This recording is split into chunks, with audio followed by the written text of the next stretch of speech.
500. Yes. Hey, what kind of workout is this? This isn't a workout. This is better than any workout. We're getting in 10,000 steps before the day ends. Best way to get in shape. Curse you, Fitbit!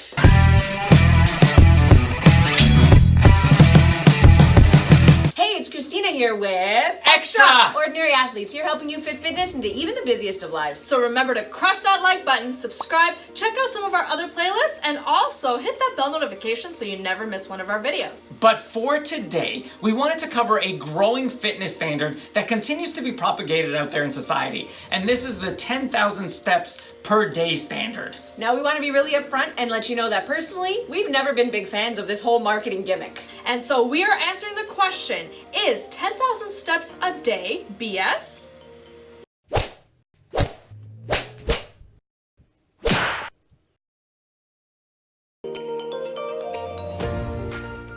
So this whole step counter craze has become an international obsession. We've truly seen the rise of the step counter industry.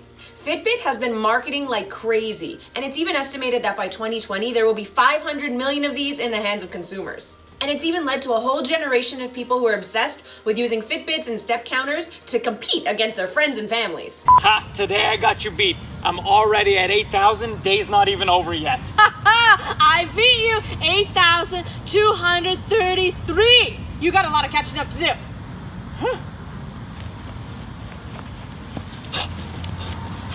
And apart from competition to beat others, the new paradigm health goal, the new pinnacle of fitness, has become the 10,000 step goal. Unfortunately for this new paradigm, many articles have been coming out recently calling all of this into question. First off, the number appears to be quite arbitrary. In fact, as many articles have been pointing out, the number actually originates from a successful Japanese marketing campaign in the mid-60s. In an attempt to capitalize on the immense popularity of the 1964 Tokyo Olympics, the company Yamasa designed the world's first wearable step counter, a device called a manpoke, which translates as 10,000 step meter. So it didn't have its basis on any empirical science. It was based on a marketing ploy. In fact, earlier this year, Mike Brennan, the national lead for physical activity at Public Health England, declared there's no health guidance to back it. And now I know what many of us are thinking out there. We remember hearing about so many studies that exist to back this importance of 10,000 steps per day. We've heard about it all over TV and the radio and internet and newspapers. And this leads us to our second issue here. There's actually a large dilemma when it comes to these studies. As this article from The Guardian points out, indeed, most of the scientific studies that have been conducted to try to test whether 10,000 steps a day is optimal for health are themselves relatively arbitrary. They simply compare people who have done 10,000 steps a day with those who have done far lower numbers, such as 3,000 or 5,000, and then measure calories burned, blood pressure, and blood glucose levels. And sure enough, these studies often point out that for some health reason or another, 10,000 is often better than a lower number, say 5,000. But the idea that more activity rather than less activity is better for most people isn't really shocking.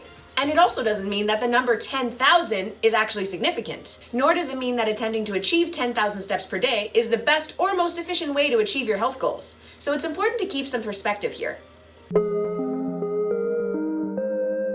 Okay, let's not lose out on an important element of exercise philosophy: intensity. So first off, 10,000 steps is actually not as much as a lot of people might think, but for others, it might be way too high a mark. The difficulty or intensity of this quantity is gonna end up being contingent on the individual.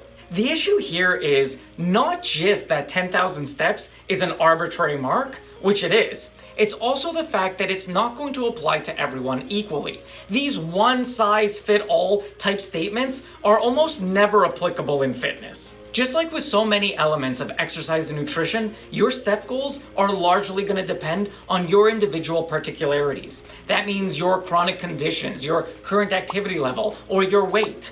For some, 10,000 steps may be an easy goal, while for others hard. For some, it may sound really daunting, while for others, it may end up making little to almost no impact on their health and fitness. Just for fun, one day my friends and I decided to measure how many steps we were taking when playing Ultimate Frisbee. I was actually shocked to find out that from just one game, I hit the 10,000 step mark. So for me, given my current activity level, a 10,000 step goal per day is unlikely to have any added health benefits for me. In fact, once you reach a certain number of steps, Any added steps throughout the day are likely to have a diminishing marginal return effect on your health, just like with anything else. Imin Lee, a professor of epidemiology at Harvard University, actually conducted a study on over 16,000 elderly women in order to investigate the association between number of steps per day and mortality. And what they found was quite interesting.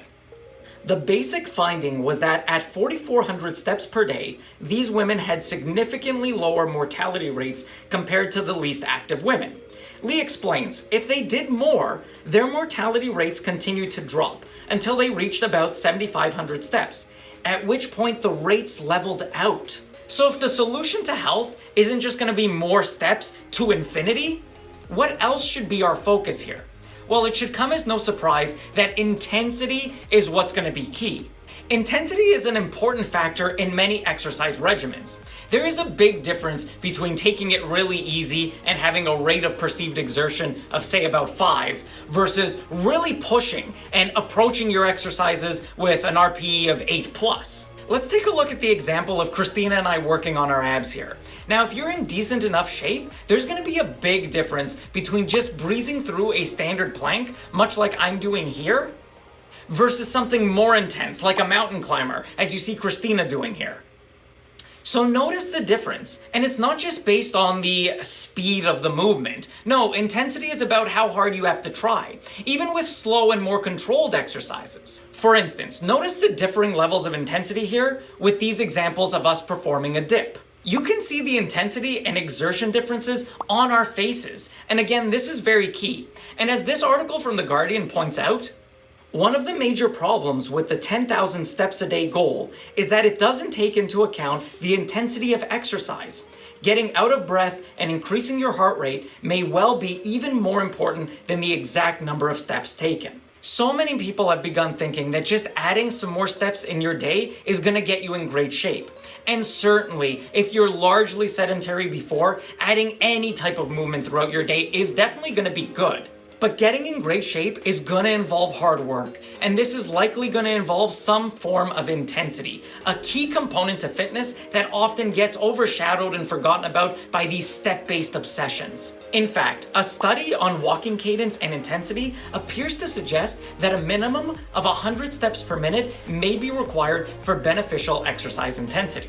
And obviously, the level of intensity that someone should personally engage in with their exercises is going to vary largely and depend on that individual's particularities. But let's always make sure that we never lose that intensity factor.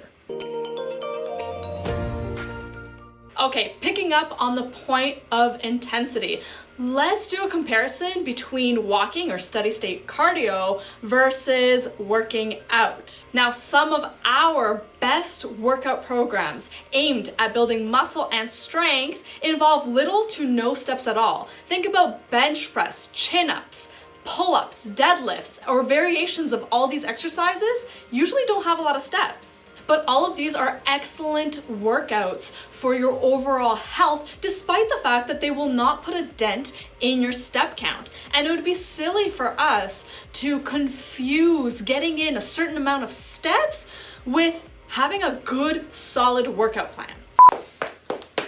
Hey, you want to join me and get some steps in today? Oh, I just finished an intense session of volume training. I'm exhausted. Oh, so how many steps did you get? Steps? I don't know. Squats and deadlift don't involve many steps. Maybe I got 100 just when I walked around on my break.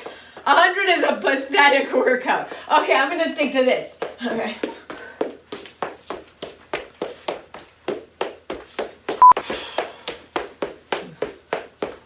Exactly. So if someone asks me, "Hey Kat, I have 30 minutes a day. What is the best way I can use it to get in great shape? Should I add another 1,000 steps to my daily walk?" And I would answer, no. You're better off going to the gym and building some muscle. So you probably want to focus on exercises such as squats, the deadlifts, the bench presses, the chin-ups, all the exercises that we've already discussed. this will be a lot more effective than increasing your step count from 8,000 to 9,000. And listen, we are huge fans of walking. We're definitely not disparaging it here. I personally love walking and can do it for miles and miles, but I view it as a recreational activity. I'm not relying on it to maintain my body composition, and I'm definitely not relying on it to build strength. However, if you are out of shape and living a sedentary lifestyle, then yes, walking can be the step in the right direction. Don't you mean 10,000 steps in the right direction? Right, but the point here is it's likely not going to get you into the best shape. In fact, we have a video covering the comparison between resistance training and these traditional steady state cardio activities, so definitely check that one out. But the short of it is that these long cardio sessions are not the most efficient path to fat loss. And yes, it's true that cardio may burn more calories than resistance training. And for this reason, a lot of people abandon strength training and stick to cardio. However, by building lean muscle, you're adding active tissue, which helps raise your BMR or your basal metabolic rate. And that means that you are burning fat even when you're not working out. Yes, even when you're sleeping. And this has been a well-documented and accepted science that's been backed up by scientific literature for decades. So even if you think that your goal is purely fat loss, remember that adding and building muscle will help you burn those added calories in the long run. And added muscle has a whole other host of positive benefits, such as improved sleep, energy, mood, reduction in feelings of fatigue, and reduction in aches and pains. So don't let the 10,000 steps or other fitness fads divert your attention away from a strong focus on building a solid body composition. And this will always include healthy nutrition habits and muscle building workouts. Now look, we want to point something out here. We aren't trying to disparage walking as an activity. Not at all. In fact, we've actually heard from a lot of people and read a lot of comments from individuals claiming that this has really helped them as a stepping stone to get in better shape. And certainly, we've read a lot of people's comments claiming that even though it's arbitrary, that 10,000 steps per day goal has actually helped them out. Some of them even commented under the very articles that we were citing in this video. And we aren't trying to deny people's experiences here. If having such a goal, even if it is totally arbitrary, is psychologically helpful and allows people to go from 6,000 to 9,000 steps a day, and if it helps them be more aware of the importance of movement and more cognizant of their sedentary lifestyles, then that's all great. But we do need to point out that even in those cases, this is really only the first step. Because in order for you to get in good shape, you will require to do a lot more. But the step counting and Fitbit industry overshadows this fact to push more product. Remember that you need a solid workout regime along with healthy nutrition for you to have improvement in your body composition and be healthier. And so we really hope you found this video helpful. And if you did, remember to crush that like button. And don't forget to subscribe and hit that bell notification so you don't miss the next fitness phenomena that we tackle. Thanks for watching, everyone. Bye!